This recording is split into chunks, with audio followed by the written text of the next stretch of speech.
So speaking of trainers, I listened to the recent podcast on Toe to Toe, and obviously there was a bit of back and forth between yourself and Don Charles. He offered, I think he offered you out to do a charity boxing match. I've heard that. I just said it to me on their podcast first. I've heard of that. Yeah. And it kind of felt like you wanted to say your piece, but it felt like you didn't feel like you had the right opportunity to say to give your side of the story. So what was the story behind it, and what was Don Charles's issue with you? I don't know. I think it's, and this is another thing, when people give an opinion, it's alright to have an opinion. It just seems to be when Joe Gallagher gives an opinion, oh, what does he know? Fuck this and this. So I'm only giving my opinion.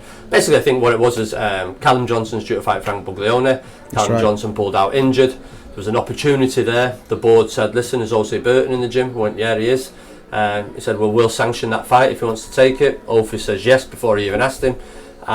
So we put it forward. So then Eddie and the board and whoever put it to Don Charles and Frank Buglioni. Obviously they didn't want it, and I can understand that, because you need a proper 10-12 week camp for them type of fights. Sure. But for HOSEA Burton, it was an opportunity for him. Now HOSEA Burton's been on the other side of it when he was asked to step in and fight Bob Adjazaf when he was British and Commonwealth champion at 5 days notice in Leeds, and Ophi went, yeah, I will. But then it didn't happen. So Ophi was only the other way around going, yeah, I'll step in, I'll fight, because Ophi's a fighter and he wants to fight. So you never know, Frank Buglioni and Don Charles, if Frank was absolutely flying on it, they might have gone, do you know what, we'll put this to bed once and for all, yeah, we'll take it. So there was no harm in asking in life. There's only got two answers, isn't it? It's either yes or no, and unfortunately it was no. So I think Don was a bit put out them that Ophi wanted it by saying, oh, you think we'd take it? Well, you don't know if you didn't ask. Obviously you didn't.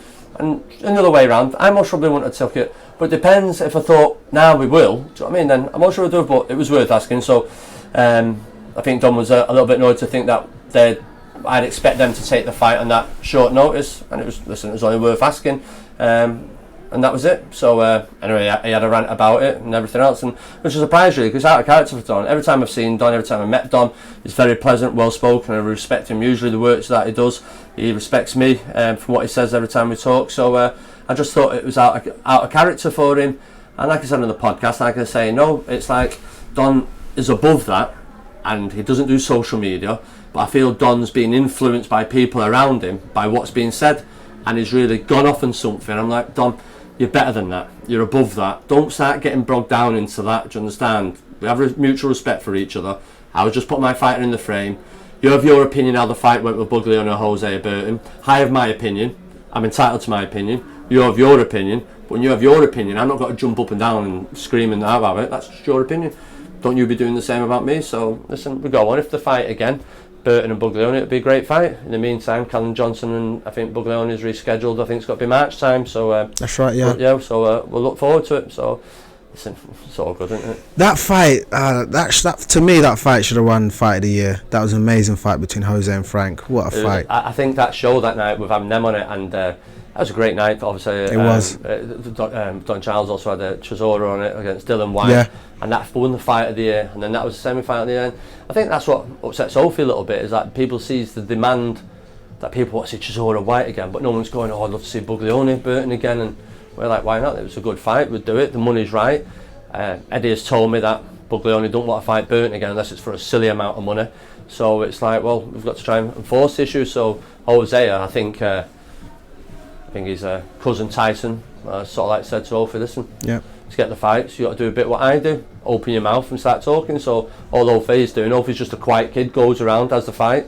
I think Ophi's took a bit of Tyson's advice now and opened his mouth and said like, nah, listen, I want to fight, come and fight, and put himself out there. And it's a bit out of character, Ophi, because Ophi's just a quiet kid that likes to fight, but it isn't working for him that way. So I think he's got to take a bit of Tyson's advice and do it another way and try and force the fight.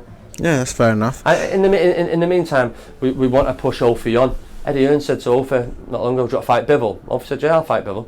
He said to Eddie, I'm fighting, man, I'll fight Bivol. How much? But nothing came back in it. So that just gives you the nature where a lot of kids go, oh, but I'm not fighting him. Ophi's like, no, fine. But Ophi doesn't want to be hanging around in no man's land waiting for Buglioni Johnson to sort itself out. Ophi's like, nah, let's get me going again, get me the European fight, let me go on. I'm not waiting around. He's the first in the gym here every day, Ophi. Comes in, trains, does his work, and that's it. He just wants the fights. He's a good, solid, nice kid, down-to-earth kid. I think his personality is beginning to come out a bit now, Ophi. People got fun of him. He's such a funny kid. He's the funniest kid in the gym. He's so funny, so dry. And hopefully 2018, They say if you put it in, you get it back. Hopefully he gets it back in 2018. Yeah, we're looking out for that. I have to ask though, is this a mentality that you breed as a trainer, or is this a mentality that you kind of gel towards, where you only take fighters that are kind of old school, sort of rough and ready to fight at any time, no quit? Because it seems like a lot of the stable of fighters that you have all have that kind of similar mentality. I think I suppose I think there's none of them. You can't say none of my fighters haven't been in a fight or won't fight. They will fight.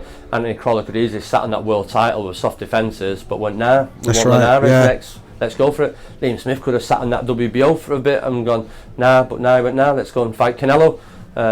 Stephen Smith is on the road again, coming up now. He's been to New York, he's been to Monte Carlo, he's off to Vegas now fighting Vargas.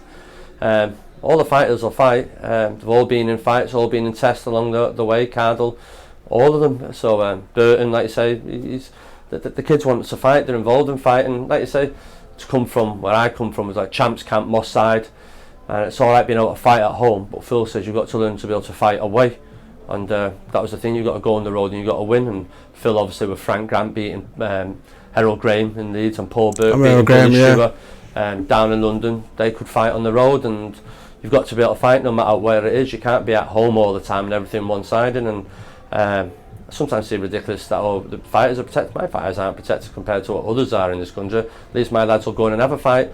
What I don't like is that when people say, if they lose, it don't matter, we'll come back. Well, they are lose, but they're not too keen to help. And my fighters just want to go in there and fight, and as long as the money's right, they'll go in and fight. I don't think it's a mentality, a siege mentality. I do think the mentality is about winning, and just getting them in the frame of mind that when it's fight week, we go to war.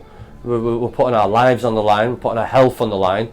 People that are around fight week and they come up and I this and all that, and you can feel the bristles on my fighter and the bristles on me. It's like, listen, we've got a mindset here now. I'm responsible for these children, men. I've got to take them home to their parents. Huge pressure on me.